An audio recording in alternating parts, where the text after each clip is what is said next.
మనకి ఏంటంటే నృసింహస్వామి వారి ఫోటో పెట్టుకోరు మందిరంలో, అలా ప్రత్యేకంగా ఇప్పుడు ఏర్పాటు చేసుకోమంటారు. నృసింహస్వామి వారి ఫోటో పెట్టినా పెట్టకపోయినా ఈ సృష్టిలో ప్రతి వస్తువులోనూ నృసింహ తత్వమే ఉంటుంది. అంటే సాధారణ హిరణ్యకశిపుడు సంహారం చేసినటువంటి సమయంలో భగవంతుడు కేవలం ఒక స్తంభంలో నుంచి మాత్రమే వచ్చాడు. భగవంతుడు నృసింహావతారం పరిసమాప్తి నుంచి కలియుగాంతం వరకు ప్రతి ఒక్క వస్తువులు, అంటే చిన్న వస్తువు, కదిలే వస్తువు, కదలని వస్తువు, అన్ని వస్తువులు అండం నుంచి బ్రహ్మాండం దాకా ప్రతి వస్తువులోనూ నారసింహస్వామి ఉంటాడు.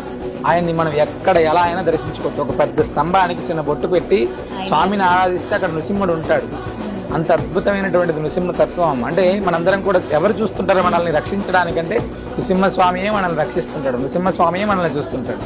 కాబట్టి ఆయన ప్రత్యేకంగా నీ దగ్గర ఫోటో లేదు, నృసింహ అనేటువంటి మంత్రాన్ని చెప్పి ఒక స్తంభానికి బొట్టు పెట్టో లేదా ఒక కర్రకు బొట్టు పెట్టి అక్కడ స్వామిని ఆరాధిస్తే అక్కడ నృసింహ స్వామి వారు ఉంటారు. అంత అద్భుతమైనటువంటి నృసింహ తత్వం.